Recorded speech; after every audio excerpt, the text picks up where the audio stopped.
Hello friends, ഇത് നമുക്ക് കുറച്ച് ക്രിയേറ്റീവ് വെറൈറ്റി ചെയ്താലോ? നമ്മൾ ഈ വീഡിയോയിൽ ചെയ്യാത്തൊരു സംഭവം അതാണ് ബെഡാസിലിംഗ്. നിങ്ങൾക്ക് അറിയുന്നതായിരിക്കും. ഈ റൈൻ സ്റ്റോൺസ് ഒക്കെ നമ്മൾ ഓരോ സാധനത്തിന് മുകളിൽ ഒട്ടിച്ച് നല്ല വൈബ്രന്റ് ആക്കി എടുക്കുന്നത്, അതാണ് നമ്മളിന്ന് ചെയ്യാൻ പോകുന്നത്. എൻ്റെ കയ്യിൽ ഈ ഒരു ലെവലോന്റെ ഒരു ലിപ്സ്റ്റിക് ഉണ്ടായിരുന്നു. It's actually lip balm, but I made this myself. അപ്പൊ നമുക്കിത് നമ്മൾ ഇന്ന് ബെഡാസിൽ ചെയ്യുന്നത്. അതേപോലെ നിങ്ങൾ കാണാൻ എൻ്റെ ടേബിളിന്റെ ഇതൊക്കെ മാറിയിട്ടുണ്ട്. I have change to another room. ഇനി റൂം മേക്ക് ഓവർ, അക്സസറീസ്, അത് ഓരോ ക്രിയേറ്റീവ് സാധനങ്ങൾ റൂം ഡെക്കറേറ്റ് ചെയ്യാൻ പറ്റുന്ന അങ്ങനത്തെ എല്ലാ വീഡിയോസും വരുന്നതായിരിക്കും. അപ്പം ഇനി നിങ്ങൾ കാണാൻ പോകുന്നത് ഈ ഒരു ഏരിയയിൽ വെച്ചിരിക്കും. ഈ ഒരു ഏരിയയും പിന്നെ എൻ്റെ വേറൊരു ടേബിൾ ഉണ്ട്, അവിടെ നിന്ന് ആയിരിക്കും മെയിൻലി നിങ്ങൾ വീഡിയോസ് കാണാൻ പോകുന്നത്. നമുക്ക് എൻ്റെ അറിയാലോ. ഞാൻ തന്നെ യൂസ് ചെയ്യുന്നത് വൈറ്റും റെഡും റൈൻ സ്റ്റോൺസ് ആണ്. ഇത് വൈറ്റ് മെയിൻലി ഒരു റെഡ് ആൻഡ് വൈറ്റിന്റെ ആയതുകൊണ്ട് ഞാൻ ഇത് ഉപയോഗിക്കുന്നത്. ഇത് ഞാൻ ഞങ്ങളുടെ ഇവിടുത്തെ ബഹ്റൈനില് ലുലുവില് പോയിട്ട് ഞാൻ വാങ്ങിച്ചതാണ്.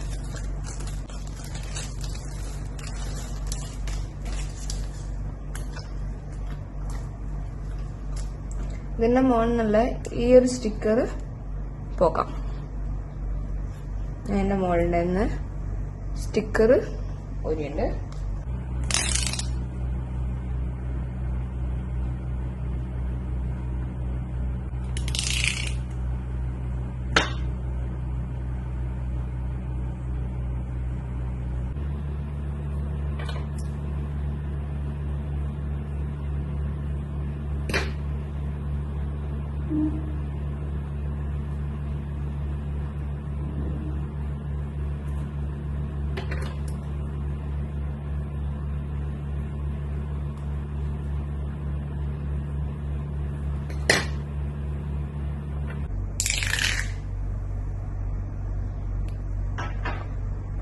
അപ്പൊ ഗൈസ്, നമ്മൾ റെഡ് സക്സസ്ഫുള്ളി ചെയ്തു.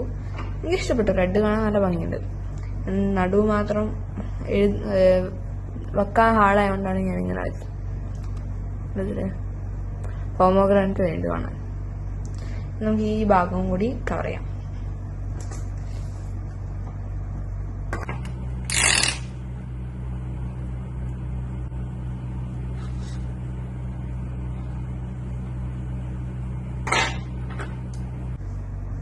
ഇപ്പം ഹാഫ് വേ വൈറ്റ് ഇട്ടിട്ട് ഇങ്ങനെയാണ് കാണുന്നത്. എങ്ങനെയുണ്ട് നിങ്ങൾ കോമെന്റ് ഡൗൺ ബിലോ ഗൈസ്. ബാക്കിയുള്ളതും കൂടി ചെയ്യാം. അപ്പൊ ഗൈസ്, നമ്മൾ താഴത്തേതൊക്കെ റെഡിയായി.